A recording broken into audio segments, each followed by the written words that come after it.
Bismillahirrahmanirrahim. Assalamu alaikum and welcome back to another lesson of English subject for grade 4. Students, yesterday we completed part B of the exercise and today we are moving on to part C, which is learning about language. Learning about language. So open your books at page number 11. This is part C and the topic for today is punctuation. Punctuation. Can you write out the paragraph on page 12 clearly? Separate the words and put a full stop at the end of each sentence. Can you write out the paragraph on page 12 clearly? Separate the words and put a full stop at the end of each sentence. Separate the words का मतलब है इसको अलहदा अलहदा करके लिखें. अब क्यों अलहदा करके लिखना है ये हम पैराग्राफ को देख कर ही बता सकते हैं. ठीक है. पंक्चुएशन में यही होता है कि पैराग्राफ जो आपको दिया गया है उसमें जहाँ जहाँ जो करेक्शन करने की ज़रूरत है वो आपने करनी है. ठीक है. तो जो पैराग्राफ इन्होंने आपको दिया है तो यकीनन वो गलत पैराग्राफ होगा और उसको आपने सही करके दोबारा लिखना है. ठीक है. और उसमें क्या मिस्टेक है वो पैराग्राफ को देख कर ही आपको पता चल जाएगा. Okay, this is the paragraph which I was talking about. First 3 lines आपको नज़र आ रही होंगी, ये वो पैराग्राफ है और मुझे पूरा पूरा यकीन है कि आपको इसकी बिल्कुल समझ नहीं आ रही. तो इसको समझने के लिए मैं आपको ये अलग से पेज पे लिख के दिखाती हूँ, मतलब आपको अलग से पेज पे दिखाती हूँ. जी, ये वो पैराग्राफ है. यहाँ पर ये आपको थोड़ा बहुत क्लियरली नज़र आ रहा होगा,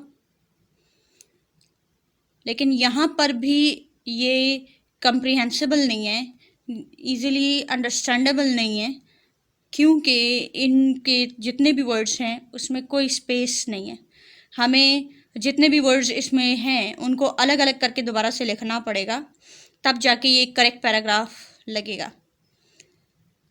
इसको करेक्ट करने के लिए जो मोस्ट इम्पॉर्टेंट चीज़ है, जो सबसे पहले आपको करना पड़ेगा, वो है कि आप इसको पहले रीड कर लें. ठीक है. इस पैराग्राफ को अच्छी तरह रीड करने की कोशिश करें. आपको मैं 1 मिनट देती हूँ, आप इसको रीड कर लें.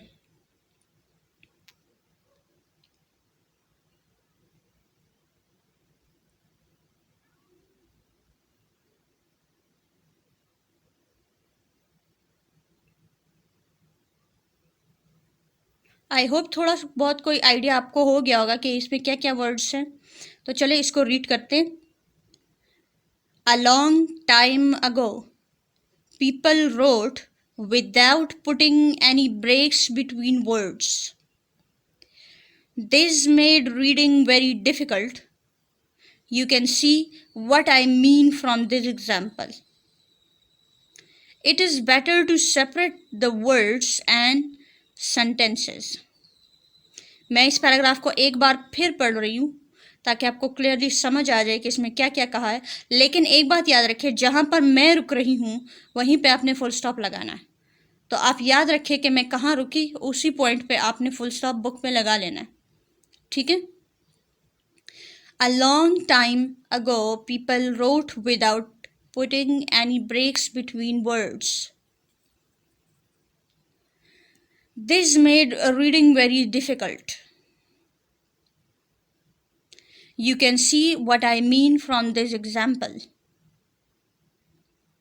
It is better to separate the words and sentences.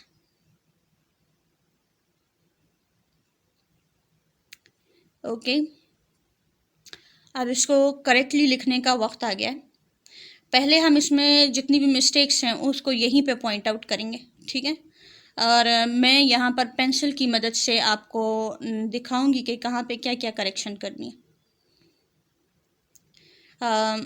A long time ago, people wrote without putting any breaks between words। अच्छा, ये जो words का जो है यहाँ पर आपने फुल स्टॉप लगाना है और इसके बाद जो this है उसका T कैपिटल कर देना है, ठीक है। You have to put an end at the end of this sentence. For that you have to put a full stop after S, and then you have to capitalize the T, capitalize T. This made reading very difficult. Now you have to put a full stop after the word difficult, difficult. Again you have to capitalize Y of you. You can see what I mean from this example. Example: it is better to separate the words and sentences than full stop. अच्छा, आप में से अगर किसी को समझ नहीं आई तो मैं पेंसिल की हेल्प से आपको दोबारा वो पॉइंट्स दिखा रही हूँ जहाँ पर आपने करेक्शन करनी है, ठीक है। A long time ago people wrote without putting any breaks between words. यहाँ आपने लगाना है फुल स्टॉप और इस टी को कैपिटलाइज करना है। This made reading very difficult, full stop और वाई को कैपिटलाइज कर देना। You can see what I mean from this example. Full stop, I को capitalize कर दें। It is better to separate the words and sentences. अच्छा, इसको मैंने आपके लिए 3-4 टाइम्स तो रीड कर ही दिया है, तो अब आपने इसको करेक्ट करके कैसे लिखना है मैं आपको एक और पेज पे दिखाती हूँ। Now you can see I have corrected all the mistakes. And now it is the correct form of that paragraph. A long time ago, people wrote without putting any breaks between words. This made reading very difficult. You can see what I mean from this example. It is better to separate words and sentences.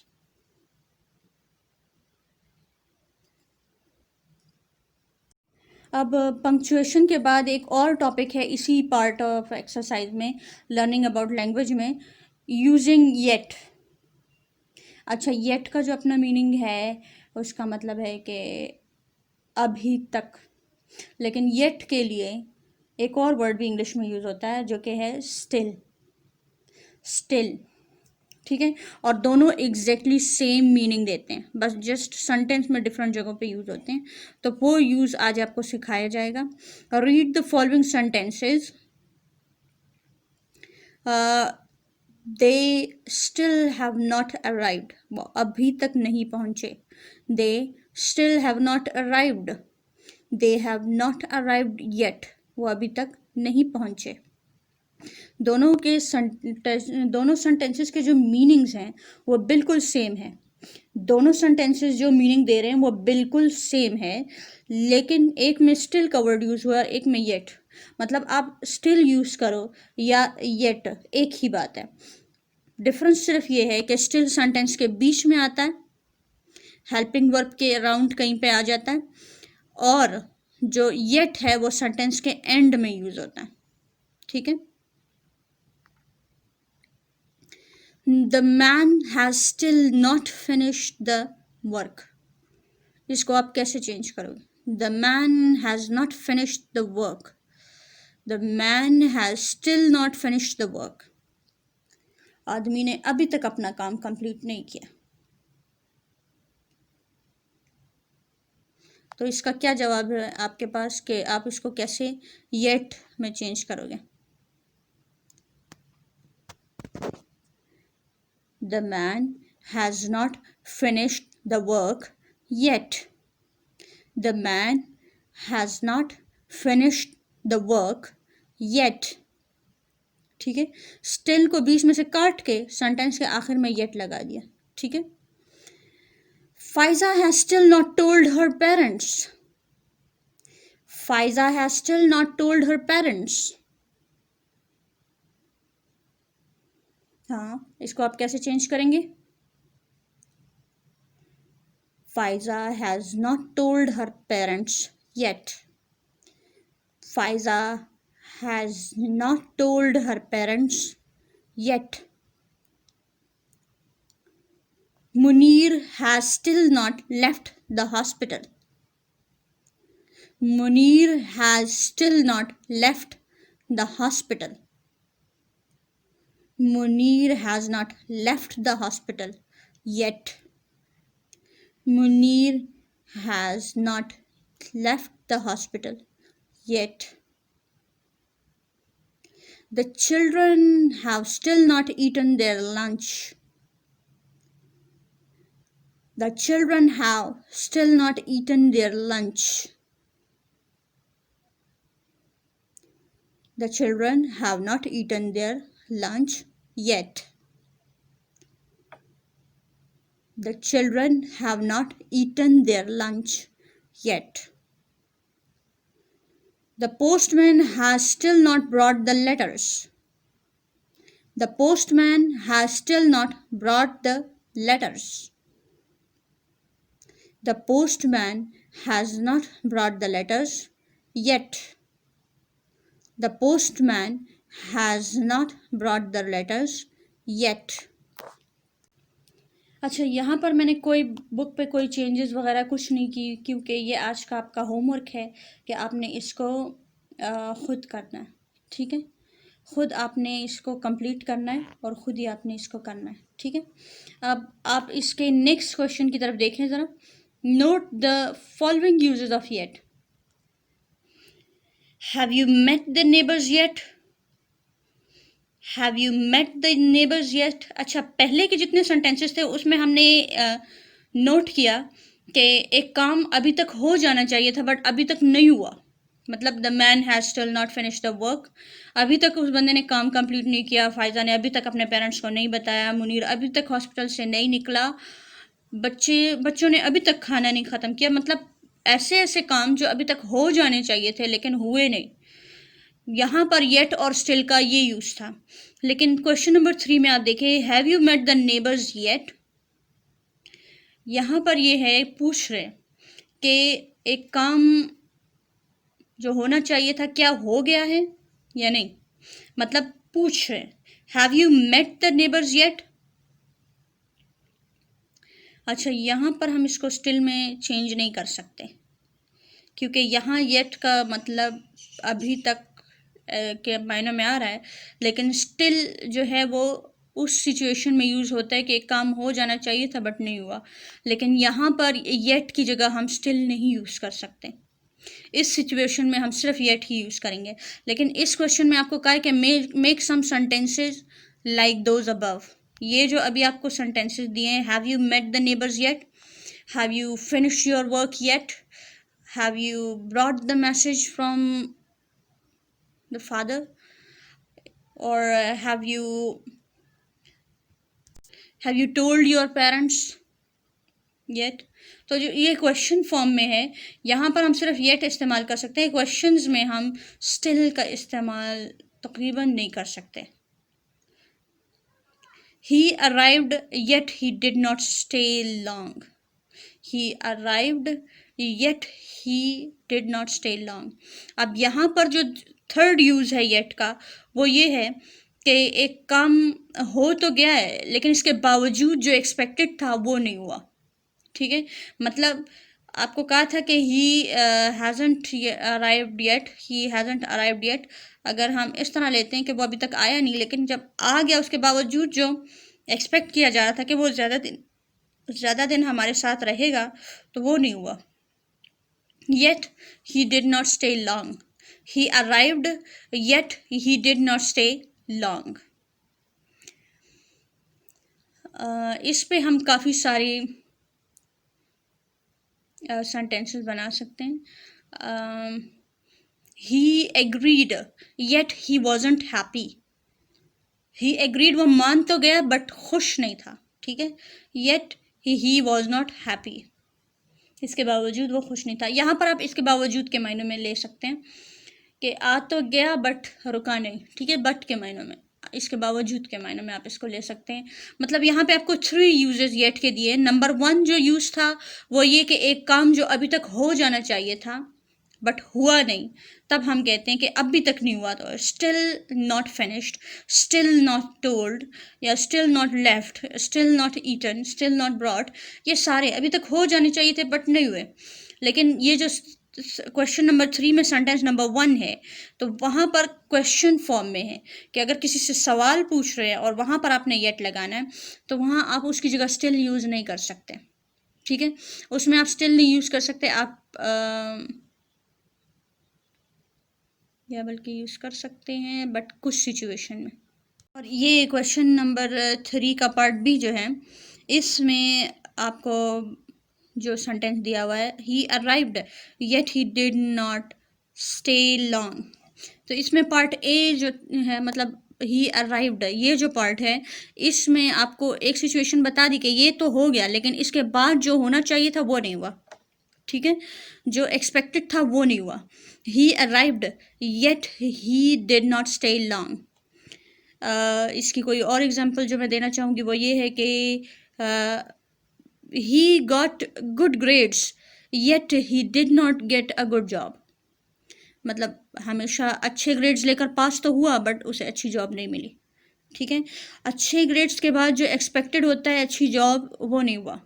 ठीक है, तो कोई और ऐसी example जो इससे suit करती हो इसके साथ, वो है it was very late but yet the shops were opened. It was very late, yet the shops were all open. So ये थे yet के 3 यूजेस। फर्स्ट यूज़ मैं दोबारा बता रही हूँ कि एक काम अभी तक हो जाना चाहिए था बट नहीं हुआ। दूसरे में क्वेश्चन फॉर्म में है कि अभी तक क्या ये काम हो चुका है। और तीसरी सिचुएशन तब होती है जब एक काम हो तो गया लेकिन उसके बाद जो एक्सपेक्टेड था वो नहीं हुआ, तब हम ये सिचुएशन इसमें येट यूज़ कर सकते हैं। लेकिन क्वेश्चन नंबर 3 में जो येट यूज़ हुए हैं, इनकी जगह हम स्टिल यूज़ नहीं कर सकते। ठीक है, क्वेश्चन नंबर 2 में जितनी दफ़ा स्टिल यूज़ हुआ है उसकी जगह हम येट यूज़ कर सकते हैं, येट की जगह स्टिल यूज़ कर सकते हैं, बट इन 2 सिचुएशन में हम नहीं यूज़ कर सकते। जो क्वेश्चन नंबर 3 में जो सिचुएशन है इसमें हम नहीं कर सकते। तो आप भी घर में ट्राई करें इस तरह के कुछ सेंटेंसेस बनाने की। So let's move on to the next question in the same part, which is verbs. Verbs. Underline the verbs in the following. Underline the verbs in the following. अब यहाँ इस क्वेश्चन में इन्होंने आपसे वर्ब की definition नहीं पूछी कि वर्ब होता क्या है, क्योंकि आप पिछली क्लासेस में ये बारहा पढ़ चुके हैं और बार बार पढ़ चुके हैं। तो ये जो वर्ब्स है आपने इस दफ़ा पहचानने हैं। जितनी भी आपको लाइंस दी गई हैं उन सब में आपने वर्ब्स को पहचान के आगे से उसको अंडरलाइन करना है। ठीक है, और अंडरलाइन कैसे करना है आपको मैं बता रही हूँ। जितने भी आपको उसमें वर्ब्स, पहले तो मैं आपको थोड़ा सा रिव्यू दे दूँ वर्ब्स का। वो ये कि वर्ब्स डूइंग वर्ड्स होते हैं, एक्शन वर्ड्स होते हैं। अच्छा, डूइंग वर्ड्स से याद रखें कि जिस भी चीज़ को आप अभी इन सेंटेंसेस में वर्ब कहने वाले हो, जो भी बच्चा इनमें से जिस भी वर्ड को वर्ब कहेगा पहले सोच ले कि आप वो काम कर सकते हैं या नहीं। ठीक है, अगर कोई बच्चा सिट को वर्ब कहता है तो आप देख ले कि can you sit, can you fly, can we jump. अच्छा, जंप और फ्लाई और ये सिट, ये काम किए जा सकते हैं, तो हाँ ये वर्ब है। अगर ये नेम है जैसे फॉरेस्ट, फॉरेस्ट किया नहीं जा सकता, it is not a doing word, it is just a name, name of a place which is covered with trees. तो फॉरेस्ट नेम है, forest is not a doing word, we can not do forest. Okay, इसी तरह tree, we can not do trees. इसी तरह कोई और word जो हमारे सामने आएगा तो हम उसको पहले देखेंगे क्या है, is this a doing word, is it an action word. फिर अगर वो एक्शन वर्ड है तो हम उसको अंडरलाइन करेंगे, अदरवाइज नहीं। ठीक है, दूसरी एक निशानी, कुछ वर्ड्स ऐसे हैं जिसको हम एट द टाइम कर नहीं सकते बट उसमें हमने फॉर्म्स ऑफ वर्ब्स के थ्रू हम उसको पहचान लेते हैं, जैसे लिव, लिव्ड, उसके थ्रू लिव रहना, लिव्ड रहता था। ओके, सो इस तरह के जितने वर्ड्स होते हैं वहाँ से हमें पता चल जाता है कि ये वर्ब है, ठीक है, और वहाँ से हमें पता चल जाता है कि ये एक्शन वर्ड है। सो grab your pencil and put a pencil razor beside your book. We are going to start this question. Once upon a time there was a man who lived in a village. Once upon a time there was a man who lived in a village. इसमें कौन सा verb आपको नजर आ रहा है? आपको इस sentence में कोई वर्ब नजर आ रहा है? गुड, लिव्ड इसमें वर्ब है, lived, lived. One day in the forest he was chopping down a tree for his fire. One day in the forest he was chopping down a tree for his fire. He was chopping down a tree. Chopping means cutting something into small piece. Chopping means cutting something into small piece. So it is the doing word in this sentence. Chopping. Chopping. अच्छा, कुछ बच्चों को ये problem होती है कि जब वो देख लेते हैं कि चॉपिंग डाउन तकरीबन एक साथ लगता है कि ये बिल्कुल एक साथ है, तो वो इन दोनों वर्ड्स को अंडरलाइन कर लेते हैं, हालांकि ऐसा नहीं करना चाहिए। चॉपिंग आपका वर्ब है, सिर्फ इसी को अंडरलाइन करना। He felt very hungry in the afternoon and wanted some food. He felt very hungry in the afternoon and wanted some food. He felt very hungry. Do you see any verb in this sentence? He felt very hungry. Good. The word felt and wanted some food. Wanted some food. Okay, wanted is verb. So in sentence C, we have felt and wanted. So underline these two words, felt, wanted. Suddenly he saw a black cloud coming towards him. Suddenly he saw a black cloud coming towards him. A black cloud coming towards him. Suddenly he saw a black cloud coming towards him.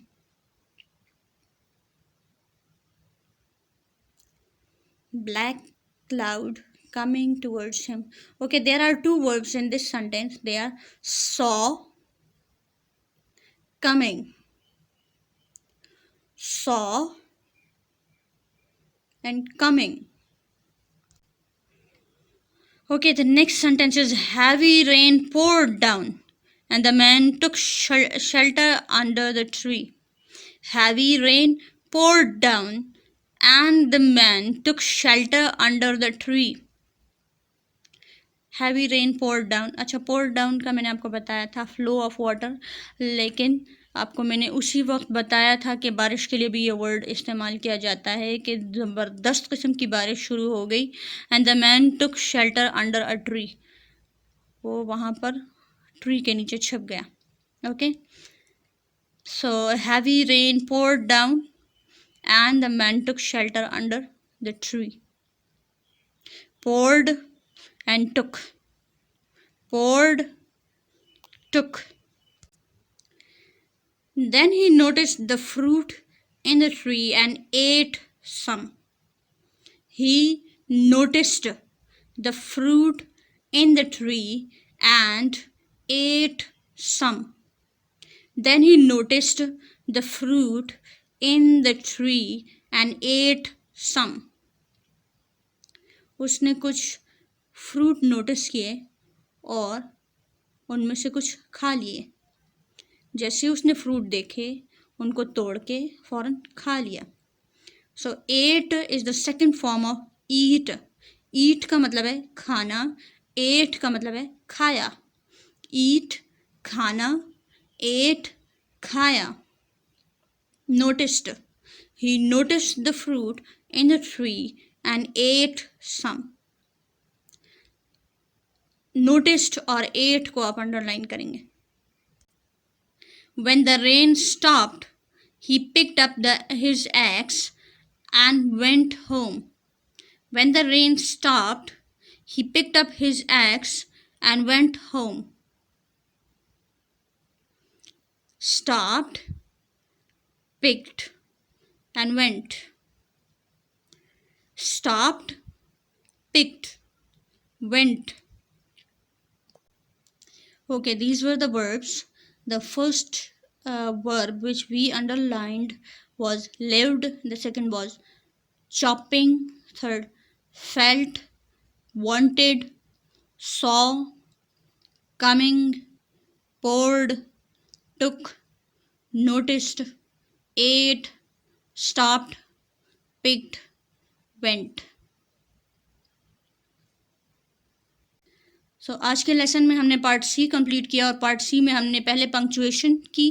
Punctuation के बाद हमने using yet वाला topic किया और उसके बाद हमने verb को अंडरलाइन किया। आपका आज का होमवर्क है कि आप यूजिंग येट में क्वेश्चन नंबर 2 को अपनी नीट कॉपी में लिखेंगे। पहले इसी सेंटेंस को लिखेंगे और इसके नीचे येट, इसको येट में चेंज करके वो सेंटेंस लिखना है। ठीक है, पहले लिखना है the man has still not finished the work और फिर उसी के नीचे जवाब में लिखना है the man has not finished the work yet. Pfizer has still not told her parents.